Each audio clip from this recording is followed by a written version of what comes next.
बिस्मिल्लाहिर्रहमानिर्रहीम। Dear students, आज हम 10वीं क्लास केमिस्ट्री में चैप्टर नंबर 9 यानी पहले चैप्टर का लेसन नंबर 7 है, importance of chemical equilibrium constant. Equilibrium constant की इम्पोर्टेंस क्या है, इसका क्या फ़ायदा होता है, हमें इससे क्या इंफॉर्मेशन मिलती है। तो इक्विलिब्रियम कांस्टेंट से दो किस्म की इंफॉर्मेशन हमें हासिल होती है। Number 1, predicting direction of reaction. किसी भी केमिकल रिएक्शन की जो रिवर्सिबल केमिकल रिएक्शन होता है, इक्विलिब्रियम कांस्टेंट की वैल्यू से हम उसकी डायरेक्शन का पता चला सकते हैं कि ये फॉरवर्ड में जाएगा, रिवर्स में जाएगा, कितना किस डायरेक्शन में जाएगा कि ये इक्विलिब्रियम पर पहुंच जाए। ठीक है जी। और दूसरा ये होता है प्रिडिक्टिंग एक्सटेंट ऑफ रिएक्शन, कि रिएक्शन जो है ये किस हद तक वाक़ई होगा। ठीक है जी, इसके बारे में डिटेल में आपको बताता हूँ। ये एक एग्जांपल देखें, H2 plus I2 double arrow 2HI, hydrogen gas iodine gas मिलकर हाइड्रोजन आयोडाइड बनाते हैं। इसके बारे में पीछे भी हम पढ़ चुके हैं। इसकी Kc इक्विलिब्रियम कांस्टेंट जो है वैल्यू जो है वो 57 है 700 केल्विन पे। टेम्परेचर सेंसिटिव होता है, इसलिए टेम्परेचर भी साफ बताना पड़ता है कितने टेम्परेचर पे इसकी वैल्यू है। अब Kc की वैल्यू का कैसे पता चल चुका है, साइंसदानों ने बहुत से रिवर्सिबल रिएक्शन जो हैं उनके इक्विलिब्रियम स्टेज पर जाकर Kc वैल्यू इस फार्मूले की मदद से कैलकुलेट करके वो पहले ही फाइंड कर ली हुई है। हर रिएक्शन की वो टेबल मिल जाता है, उसके अंदर ही वो साथ ही वैल्यू लिखी होती है। जो भी रिवर्सिबल रिएक्शन होगा साथ उसने Kc वैल्यू और टेम्परेचर लिखा होगा कि इसकी इतनी Kc वैल्यू। अब इस वैल्यू से हमें क्या इन्फॉर्मेशन मिलती है वो मैं बताने लगा हूँ। अच्छा जी, Kc का मतलब हमने पहले पढ़ चुके हैं कि जो प्रोडक्ट होंगे वो ऊपर लिखे जाएंगे और ये जो रिएक्टेंट होते हैं ये नीचे लिखे जाते हैं। इनकी कंसनट्रेशन हैं, कोफिशिएंट जो है ये पावर में चले जाता है, यानी ये ऊपर प्रोडक्ट होते हैं, प्रोडक्ट की कंसनट्रेशन, नीचे होती है रिएक्टेंट की कंसनट्रेशन। अब Kc वैल्यू जो है इसका मतलब ये होता है कि इसको डिवाइड, प्रोडक्ट की कंसनट्रेशन से रिएक्टेंट की कंसनट्रेशन को डिवाइड किया गया है। जब डिवाइड करते हैं तो ये आंसर आता है। ठीक है जी, इसलिए इसको Kc वैल्यू जो है फर्ज किया 57 है, तो इसका मतलब है यहाँ प्रोडक्ट जो है इससे 57 गुना ज़्यादा था, इसको डिवाइड करने के बाद जो 57 आंसर आया है। अब जब रिएक्शन मैं करवा रहा हूँ H2I2 मैंने लेबॉर्ट्री में लिया, बीकर में या किसी चीज़ में डाल के चेक कर रहा हूँ कि ये इक्विलिब्रियम पे पहुँचा है कि नहीं पहुँचा। उस वक्त मैं क्या करूँगा कि मैं जो रिएक्शन मिक्सचर के अंदर ज़ारी बात है H2 भी होगा, I2 भी होगा, 2HI भी होगा, तीनों चीज़ें मौजूद हैं। तो इसमें से सैंपल निकाल कर जब मैं चेक करूँगा तो उसमें से मैं लहदा लेबॉर्ट्री में चेक करूँगा इसमें हाइड्रोजन की कंसनट्रेशन कितनी है, I2 की कितनी है, 2HI वो मेथड्स हैं वो आपके सिलेबस में नहीं दिए गए कैसे चेक करते हैं। तो जब मैं ये चेक करूँगा तो तीनों की वैल्यूज़ का मुझे पता चल जाएगा। ठीक है जी।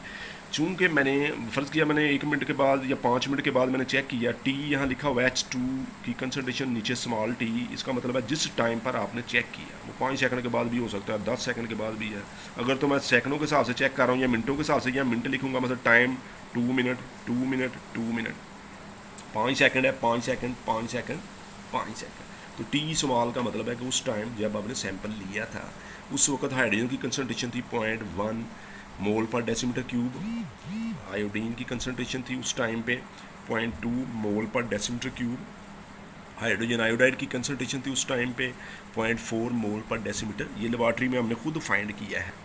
अब खुद फाइंड करके तो जब Kc, जैसे Kc निकालते हैं कि प्रोडक्ट ऊपर रखने हैं रिएक्टेंट नीचे रखने हैं, इसे कहते हैं Qc। जो हमने खुद निकाला अभी इक्विलिब्रियम पे नहीं पहुंचा, Q का मतलब काशंट होता है। काशंट का मतलब है जब दो चीज़ों को डिवाइड करके फर्ज किया ये 15 के साथ आप 3 डिवाइड करते हैं तो ये 5 आंसर आ गया, 15/3 तो आंसर क्या आया 5। तो ये काशंट होता है, यानी कि वो हासिल तकसीम, जब आप तकसीम करते हैं इनको जो आंसर आएगा उसको Qc कहते हैं, क्योंकि वो इक्विलिब्रियम पे जब जाएगा तब वही Qc वो Kc हो जाता है इक्विलिब्रियम का आंसर। अभी वो इक्विलिब्रियम पे नहीं पहुंचा इसलिए उस वक्त तक ये Qc है, क्वेश्चन है उस फार्मूले का।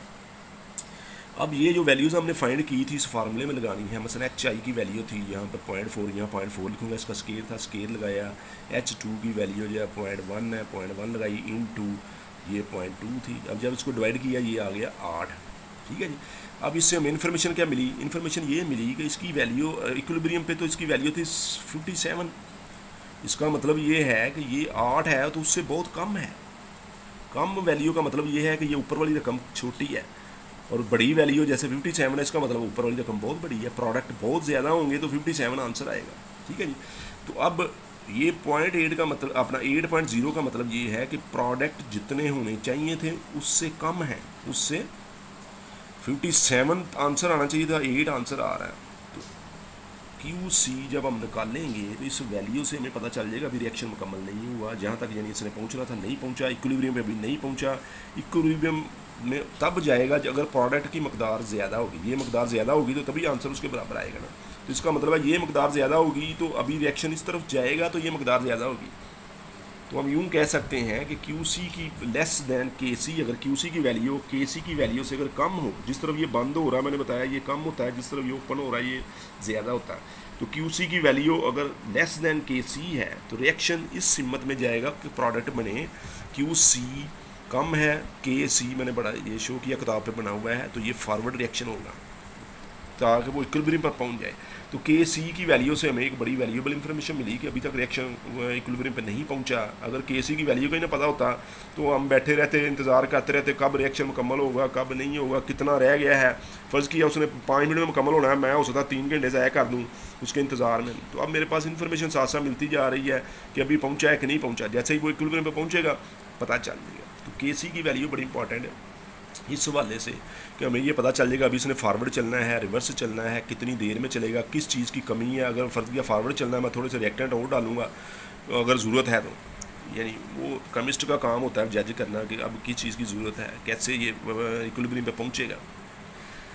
तो क्यू सी हम निकालते हैं, क्यू सी वो वैल्यू है के सी के फार्मूले से ही निकाली हुई है, लेकिन अभी इक्विलिब्रियम पे नहीं पहुंचा। उस वैल्यू को जो हम मुख्तलिफ टाइमों पर सैंपल लेकर निकालते हैं फार्मूले में, चूँकि देखें ना 3 वैल्यूज़ हैं, एक प्रोडक्ट है 2 रिएक्टेंट है, तो तीनों वैल्यू को अगर हमें पता होगा हम वैल्यू निकाल सकते हैं। तो ये हमने जिस टाइम पर ये लेबॉर्ट्री में चेक करके तीनों वैल्यूज़ की कंसल्टेशन निकाली थी उस हिसाब से हमने इसको किया। अब अगर दूसरा केस ये है कि फ़र्ज़ किया ये के सी की वैल्यू जो है वो क्यू सी के बराबर आ जाती है, ये भी 57 है, जब आप आंसर निकालते हैं तो वो भी 57 आ जाता है। तो इसका मतलब है कि रिएक्शन जो है वो केमिकल इक्विलिब्रियम पर पहुंच चुका है, जितना रिएक्शन चलना था वो चल चुका है। अब ना तो ये फारवर्ड जाएगा ना रिवर्स जाएगा, दोनों फारवर्ड रिवर्स की जो स्पीडें हैं वो बराबर हो चुकी हैं।